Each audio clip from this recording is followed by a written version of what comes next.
वह निराकार भी है, वह साकार भी है, वह परम आकाश रूप परम धाम में रहता भी है, वह भूमंडल पे आता भी है,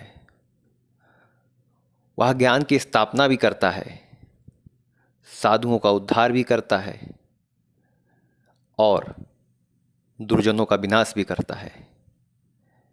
ऐसे परमपिता परमेश्वर के चरणों में मैं बार बार प्रणाम करता हूँ। स्वागत है आपका हमारे चैनल में। एक प्रश्न जो हमेशा आता रहता है और काफ़ी लोग इसमें संशय में भी रहते हैं कि क्या पुनर्जन्म होता है। तो जो पहले के वीडियो थे, इससे पहले तो मैंने उन वीडियो में बताया था कि आप शरीर नहीं हैं, आप ये शरीर तो है नहीं, आप एक जीव हैं। जो जीव होता है वो शरीर के अंदर रहता है और शरीर के माध्यम से इस संसार में भोग भोगता है। तो आप शरीर तो हो नहीं, आप हो जीव। अब इस संसार में जीवन यापन करने के दो रास्ते हैं। एक है भगवान का मार्ग, जिसे धर्म का रास्ता कह सकते हैं। एक है भोग। जो भोग वाला रास्ता है उसमें कर्म बनते हैं, क्योंकि कर्ता स्वयं आप होते हैं। उसमें आपको लगता है कि कर्ता आप हो और उसकी वजह से आप कर्म में फंसते हैं और कर्म का जो फल बनता है उसको बार बार भोगने के लिए बार बार आप जन्मते और मरते हैं। एक है धर्म का रास्ता, जिसमें जीव अपने परमात्मा से प्रार्थना करता है और उसकी शरण में जाने की कोशिश करता है। वह कृपा सिंधु भगवान जब उसकी यह इस तरीके की स्थिति देखते हैं तो वह जब धराधाम पे आते हैं तो उस जीव को ज्ञान देके उसके सभी कर्मों के बंधन को मुक्त करके उसे परमधाम रूप में ले जाते हैं। यदि वो जीव सेवा में लगा रहा परमात्मा के ज्ञान पाने के बाद, तो जीव जो है वो शरीर, भौतिक शरीर धारण करता है और भोग भोगता है। तो वही तो जीव जब दुनिया से जाता है तो जीव ही तो जाता है, शरीर तो पड़ा रहता है। आप देखो, शरीर तो पड़ा रहता है। शरीर तो माया के द्वारा शरीर आया और परमात्मा के अंश से जो है आत्मा के माध्यम से जीव आया। अब दोनों जब मिले तो मनुष्य कहलाया, दोनों जब मिले तो मनुष्य कहलाया।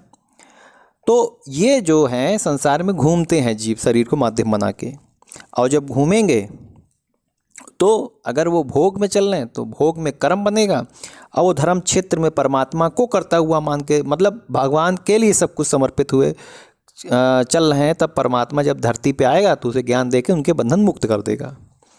तो जीव, आप देखिए, मैं वीडियो में दिखा रहा हूँ आपको कि जीव जो परमात्मा से आता है, आत्मा के माध्यम से परमात्मा से आत्मा प्रकट और पृथक हुई, और जब वह माया के प्रभाव में आई, माया ने गुण दोष डाले तो वो जीव कहलाई। तो मैंने वीडियो में जीव लिखा है, देखिए यह जीव हो गया। अब जब ये जीव माया के प्रभाव से बना, जिसका रूप कैसा है, सूक्ष्म रूप है, इस जीव का रूप कैसा है, सूक्ष्म रूप है। और जब ये भौतिक शरीर में गया, जो मनुष्य का या कोई भी है, मैंने मनुष्य का दिखा रखा है, मनुष्य के शरीर में गया तो वह जीवित हो गया। इस जीव के यानी जीवित हो गया, देखिए मैंने इसे दिखा रखा, और उसे हमने मनुष्य कहा।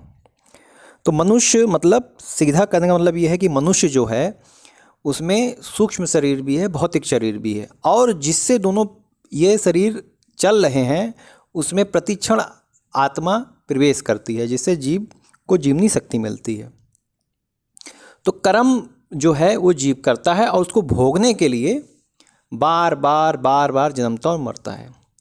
भगवान इन्हीं बंधनों से तो मुक्ति देता है। भगवान क्या करता है, इन्हीं बंधनों से तो मुक्ति देता है कि तुम कर्ता हो ही नहीं, कर्ता बन रहे हो और तुम इस संसार में चिपके जा रहे हो, जो कि तुम्हारी गति इतनी खराब कर देगा कि उसके बाद कोई दुर्दशा बाकी नहीं रहेगी। संसार में है, शरीर में है, तो आप घूम रहे हैं। शरीर छूटेगा, उसके बाद क्या होगा, सूक्ष्म रूप से रहेंगे, और जो भी भोग भोगे हैं आपने, जो भी कर्म बने हैं, उसके हिसाब से आपको जन्म मिलेगा। और जन्म मिलने से पहले जो उसका आपका पहले तो निर्णय होगा क्या क्या आपने किए हैं, और सूक्ष्म रूप में आप रहेंगे। वहाँ पे जब दंड का विधान चलेगा तब वहाँ मौत तो होनी नहीं है, तड़पन होनी है, बहुत तड़पन होनी है। तब आप तब जीव चिल्लाता है भगवान भगवान भगवान, तब तो समय निकल चुका है। तो वो भोग जो भोग रहा है इस धरती पर, जो झूठ के अंधकार में पड़ा है, उसमें उसकी बहुत खराब दुर्दशा हो जाती है। और वही जब भोगते भोगते 84 लाख में जब घूमता रहता है, लास्ट में जब मानव जन्म परमात्मा देता है, तब कहीं जाके उसको फिर एक रास्ता मिलता है कि भगवान की प्राप्ति कर सके। तो पुनर्जन्म तो होता ही है, पुनर्जन्म तो होता ही है। कई सारे प्रकरण ग्रंथों में भी लिखे हैं, वर्तमान समय में भी कई सारे उदाहरण हैं। तो पुनर्जन्म का मतलब क्या हुआ? जीव ने दूसरे शरीर को धारण किया। शरीर कोई भी हो सकता है, मनुष्य का हो सकता है या किसी भी और जानवर का हो सकता है, कैसा भी शरीर हो सकता है। अब बात यह है कि आपके कर्म जब तक समाप्त नहीं होंगे तब तक आप इससे छुटकारा पाएंगे नहीं। तो ब्रह्मांड का जो असली मालिक है वो कौन है? भगवान है। और उससे ही तो दुनिया बनी है। जब उससे दुनिया बनी है, उसके अंश से बनी है, उसके 2 अंशों से पूरा ये ब्रह्मांड चल रहा है, तो फिर आप उसमें कर्ता क्यों बन रहे हैं? असली कर्ता तो वही है। उस परमात्मा से प्रार्थना करो, हे परमपिता परमेश्वर, हे मालिक, मुझे अज्ञानता से दूर निकालो, मैं मूढ़ हूँ, मेरे अंदर क्षमता नहीं है। भगवान करुणा के जो कृपा सिंधु हैं, जब आपकी पुकार को सुनेंगे तो वह धरती धराधाम पे आएंगे और आपको ज्ञान देंगे, ज्ञान में दिखलाएंगे, देख देख ये संसार मुझसे है, मेरे से है, मैं वास्तव में सबका कर्ता धरता हूँ। अभी तक जो तुम अपने को कर्ता मान रहे थे, जिसके कारण भोग भोग रहे थे, जिसके कारण ये जन्म मरण में घूम रहे थे, ये अज्ञान था। भगवान ज्ञान में दिखाते हैं ये सब चीज़ें। जब जीव ज्ञान पाता है, उसी समय उसका जो कर्म है वो सब नष्ट हो जाते हैं और वह परमात्मा की सेवा में लग गया तो वह इस संसार से मुक्त हो जाता है। तो यही तो भगवान के पास भगवान की ताकत है कि भगवान समय समय पर धरती पे आते हैं, युग युग में साधुओं का उद्धार करते हैं, जिज्ञासुओं को मिलते हैं, ज्ञान देते हैं, दुष्टों का विनाश करते हैं, धर्म की स्थापना करते हैं। धर्म क्या? उसका विधान। भगवान का विधान ही तो धर्म है कि देख देख करता मैं हूँ, मुझसे ही ये सब संसार है, मैं संसार में नहीं हूँ, मुझसे ही संसार है, लेकिन मैं संसार में नहीं हूँ।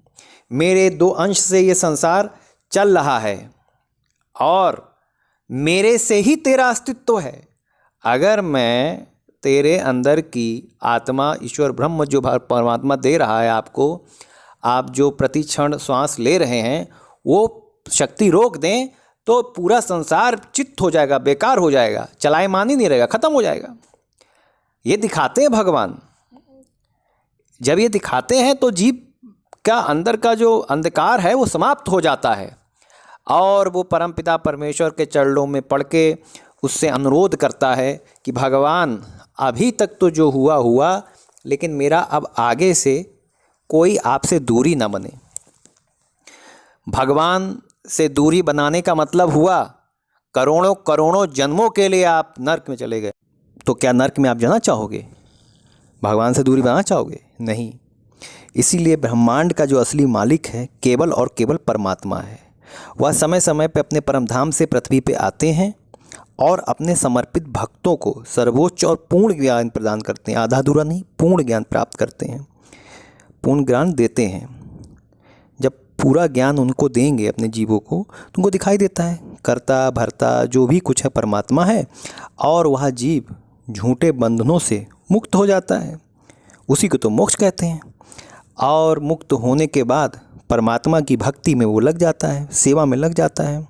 देख लीजिए हनुमान जी को, देख लीजिए और भक्तों को। तो ब्रह्मांड का वास्तविक जो है कौन है? पर ब्रह्मांड का वास्तविक स्वामी कौन है? वह परमात्मा है, परमात्मा। इसीलिए कभी भी किसी चीज़ को अपना ना मानो और ना बनाओ, क्योंकि जिस समय आपने इसे अपना माना, अपना बनाया, तो छूटने का भी बहुत कष्ट होगा और उसका कर्म भोग भी बनेगा। इसलिए इन सब से त्याग करो।